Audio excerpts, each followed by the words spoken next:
Dear students of class 8, today I am going to teach the following points. Quit India movement, forward bloc and the INA towards independence and partition, last few years before independence, cabinet mission. First point, Quit India movement. Why was the Quit India movement started? The Quit India movement was started by AICC, All India Congress Committee, under the leadership of Gandhi. But before the starting of the Quit India movement,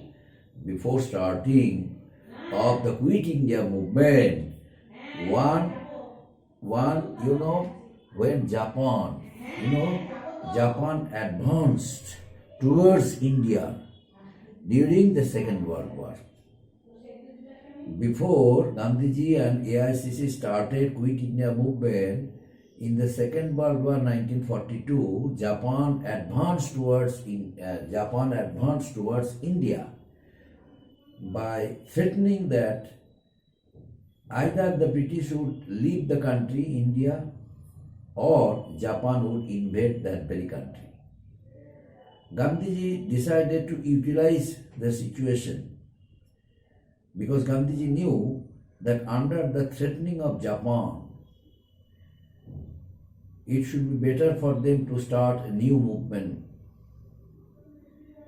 in order to make pressure on the British government. But before that, in the year 1942, when the Second World War was going on, the British decided to utilize Indians as soldiers in the Second World War on behalf of their own country in abroad. But Indians did not want to join the Second World War. On the contrary, without consulting Indians, they declared that India had become a part of Second World War. So many Indian leaders grew offended. In order to break the deadlocks of the Indian Congress leader, a commission was sent to India. That very commission is known as Cripps Mission. One mission was sent to India. The name of that very mission is Cripps Mission. Cripps Mission, one minister whose name was Sir Stafford Cripps, he gave some proposals of constitutional reforms and also assured Indian leaders that dominion status, their demand of dominion status would be accepted by the British. But almost all political parties of India rejected the proposals of Cripps Mission. So Cripps Mission failed. But the British government directly blamed Congress leaders for the failure of Cripps Mission. In return for that failure, Gandhiji started a new movement. The name of that movement is Quit India Movement. Gandhiji passed a resolution. That very resolution is known as Quit India Resolution. Gandhiji gave the great call, do or die. In Hindi, he coined that very slogan, Karenge ya marenge. Not only that, it was decided that that movement, Quit India, would be their last movement against the British government. They would force the British government to shift power to the Indians. And until they were doing it, they would keep on fighting, they would keep on struggling against the British government. After that, what happened? Students left colleges, universities in order to join demonstration strikes against the British. So many educated people, intellectuals left their jobs and also joined the movements under the leadership of Gandhiji. Huge number of people, they also became a part of that very movement. So Quit India movement became a mass movement. People became more, in some places people became violent. They started destroying British offices, properties, government buildings, post offices and others. And by the end of 1942, many were imprisoned and many more were killed. So the government decided to arrest not only Congress workers but Gandhiji also. So Gandhiji along with other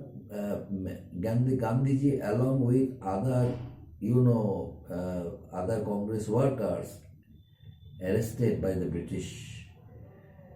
Whenever the news spread throughout the country that Gandhiji was arrested, mob became more and more violent.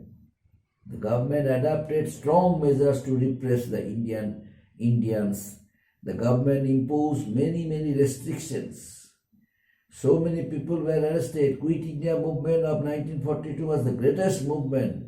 And after the great uprising of 1857, after the great uprising, after the revolt of 1857, Quit India movement had become one of the greatest movement against the British oppression. It encouraged the people of India to be a part of that movement. It also created national aspirations among the Indians and also infused new life, spirit in the Indians. Next point, Forward Bloc and the INA.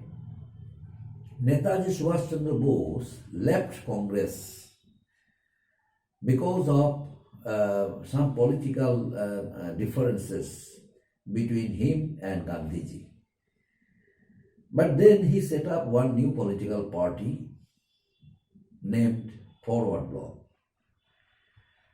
But Gandhiji realized that, Netaji Subhash Chandra Bose realized that fighting against the British from India was not possible for him, since other Congress leaders were there. Gandhiji was there. Gandhiji was separately fighting against the British, and Gandhiji realized, and relationship between Netaji and Gandhiji was worsened. For that reason, Netaji decided to leave the country in order to struggle against the British for the cause of countries, freedom countries, liberty countries, independence.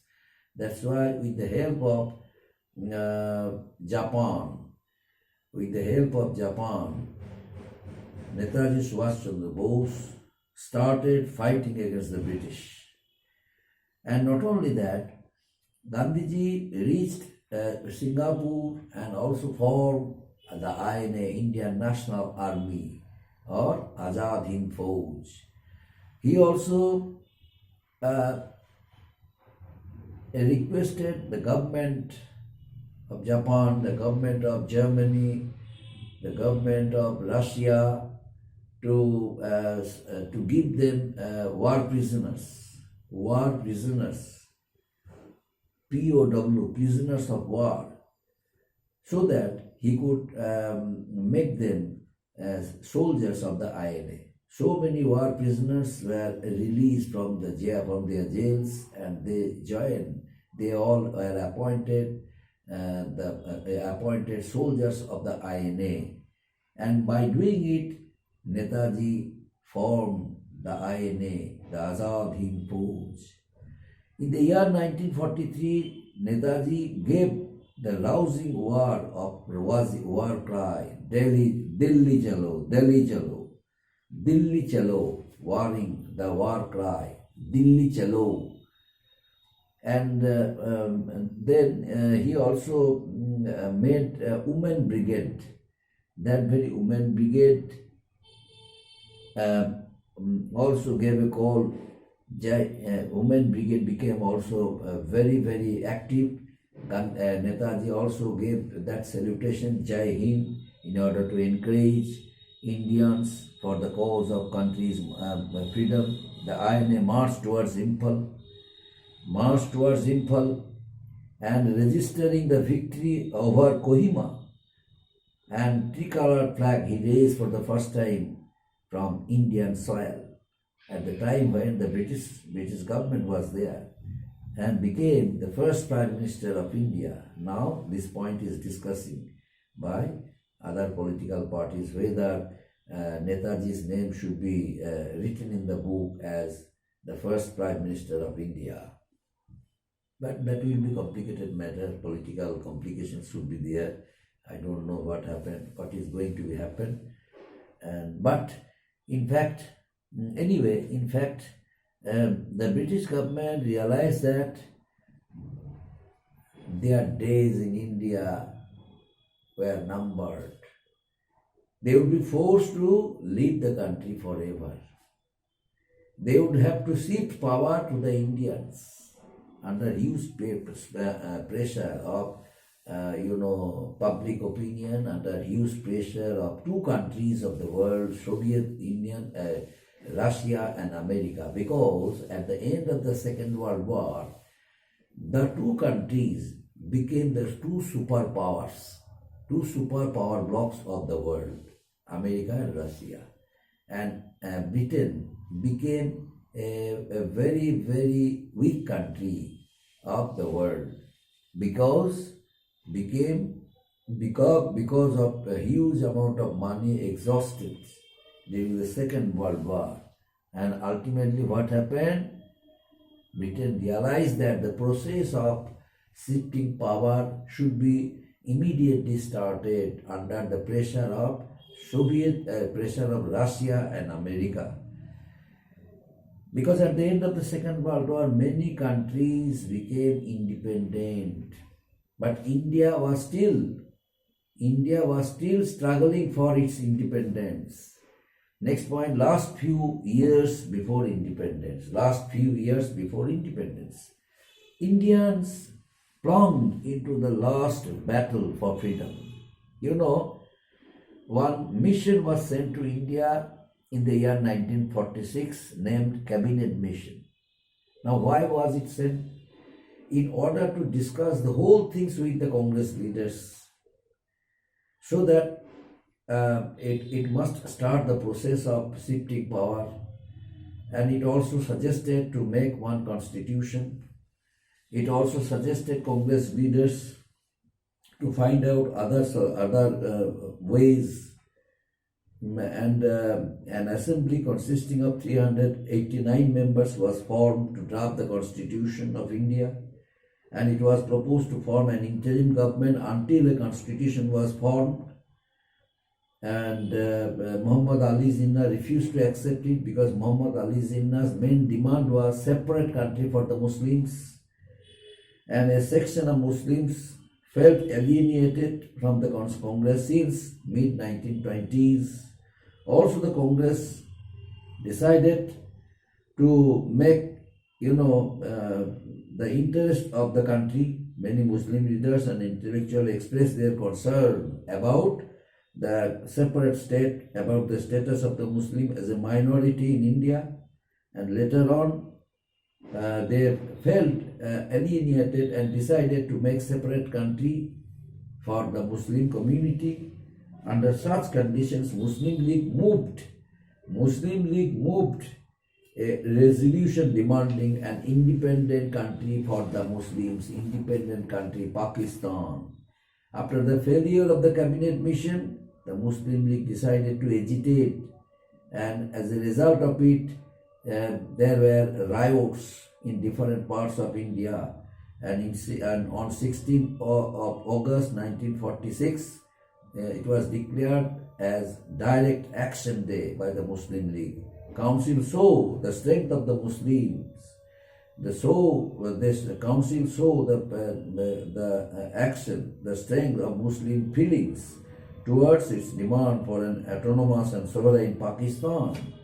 And later on, the riots broke out in Calcutta and other parts, and by March 1946, riots had spread to many different parts of India. And next point is that the demand of the Muslim League was accepted ultimately by the British, and in order to realize, but initially Gandhiji did not want to divide India. Gandhiji wanted an undivided India. That's why Gandhiji favored undivided India. But Pandit Jawaharlal Nehru realized that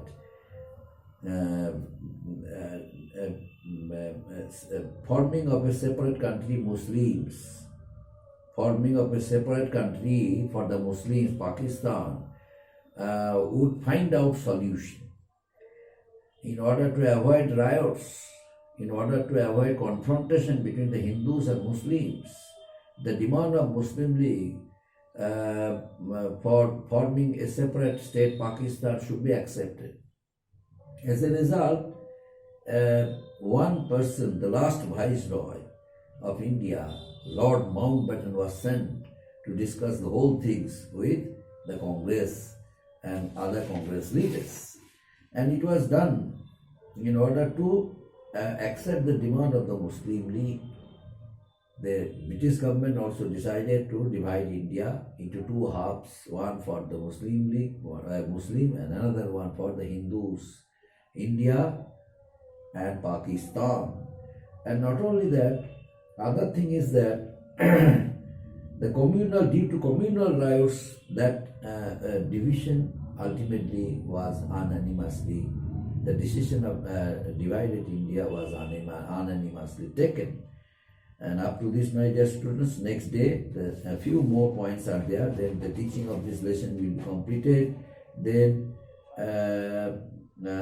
I shall have the teaching for history will be completed, and two or one lessons are there from civics that will be taught to you, my dear students. If you have any problem, any difficulty, you let me know. I shall help you as possible. So this is the last lesson, March towards freedom. The teaching will be completed next day.